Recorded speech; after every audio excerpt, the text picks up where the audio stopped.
Les chuchoteurs, du livre au cœur. Un balado de l'Association des auteurs des Laurentides.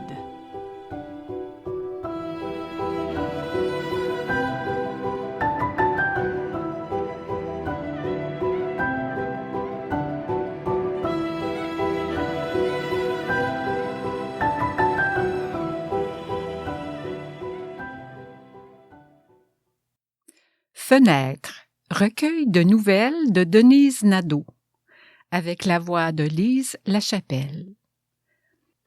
La 4e des couvertures. Fenêtres ouvertes sur des personnages qui cherchent à s'extraire du cocon de leurs illusions, de leur enfance, de leurs rêves troués. Leurs amours sont ici conjugués à tous les temps. Pour un amant, une amoureuse, un père, un inconnu. Parfois, ces personnages apprennent à s'aimer eux-mêmes avec la faille qui les habite.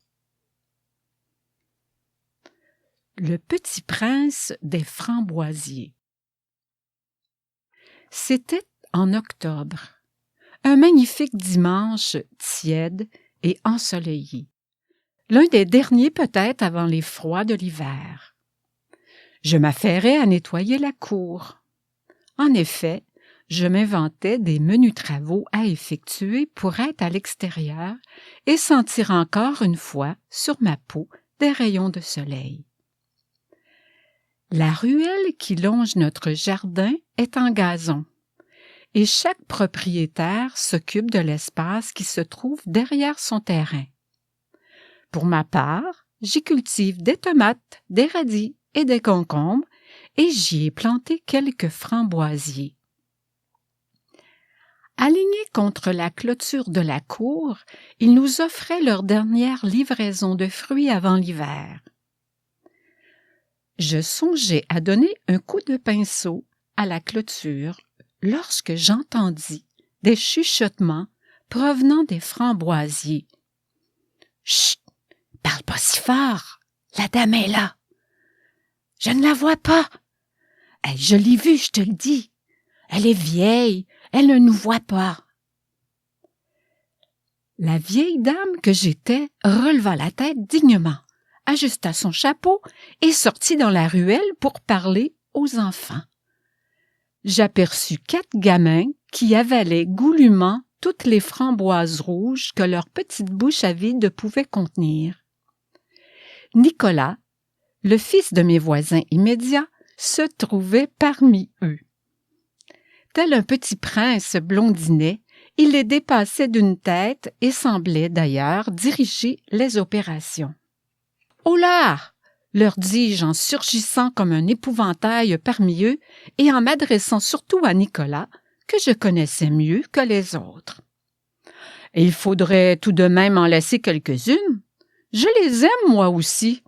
C'est même pour ça que je les ai plantés, ces framboisiers. » Ils se regardèrent, interdits, partagés entre le désir de filer et celui de bouffer toutes les framboises qui restaient.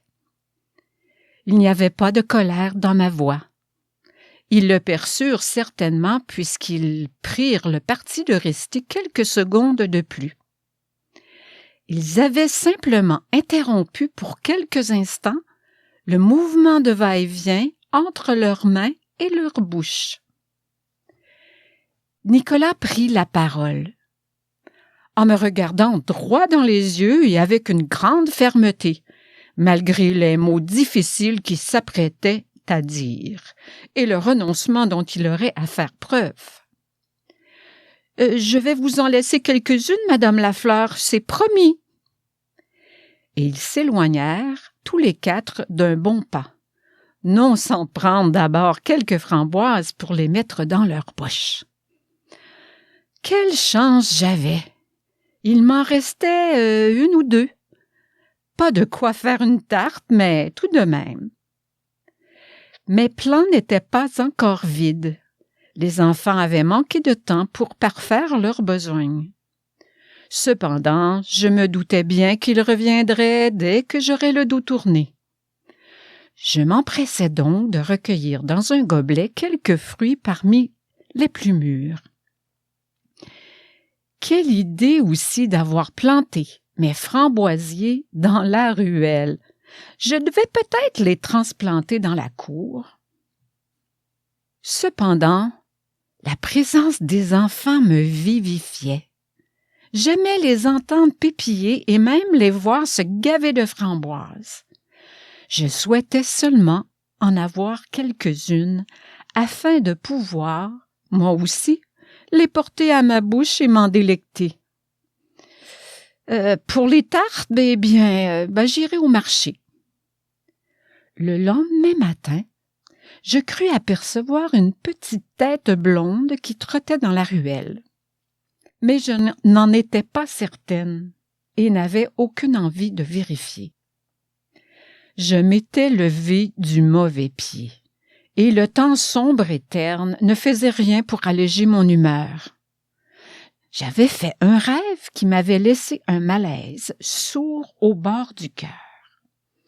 Un petit garçon blond surgissait à ma porte. Il n'y avait pas de quoi en conclure un cauchemar. Pourtant, son apparition onirique m'avait tellement effrayée que je m'étais éveillée en criant « Au secours !» Je ne suis qu'une vieille folle, me dis-je pour me rassurer.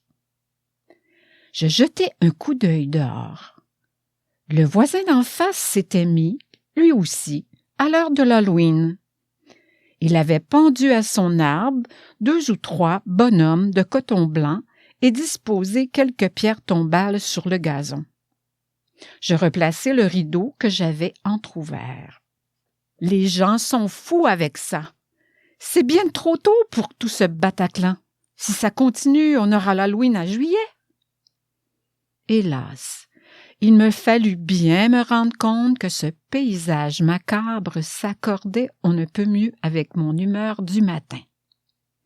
Allons, je dois réagir. Pas question de m'enfoncer dans une humeur sombre ce matin.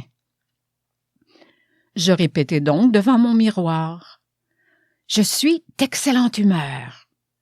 Et je me souris à plusieurs reprises.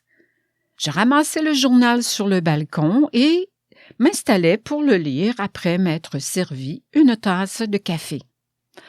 Rien de mieux qu'un bon café pour se remettre les idées en place.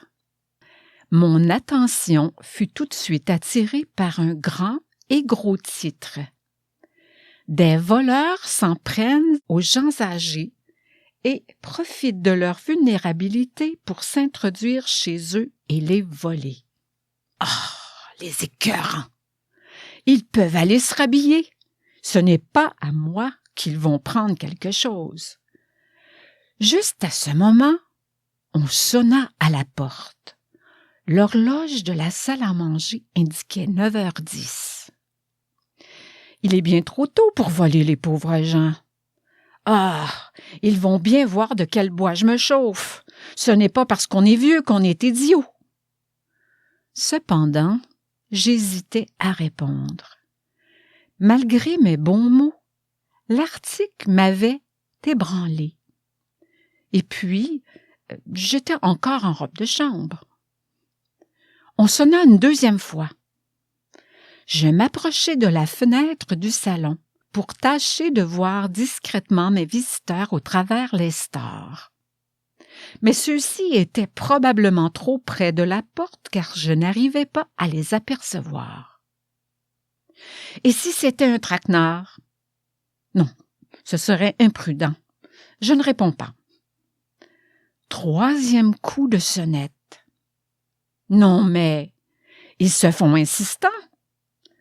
Paralysé dans le couloir qui menait à la porte d'entrée, j'attendais que les voleurs de bon temps se décident à laisser tomber.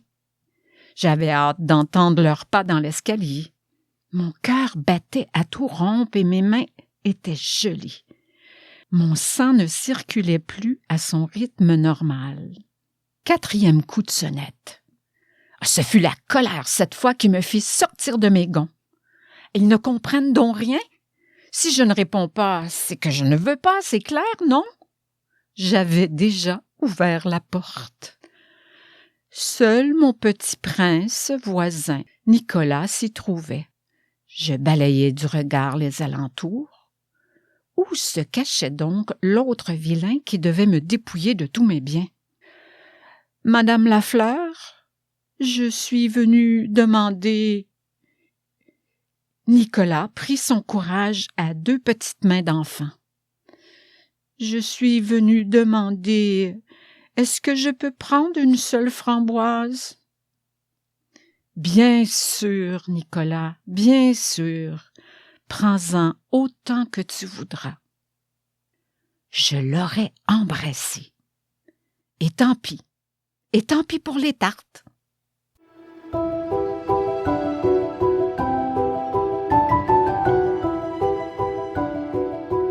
Les chuchoteurs du livre au cœur est un balado de l'Association des auteurs des Laurentides.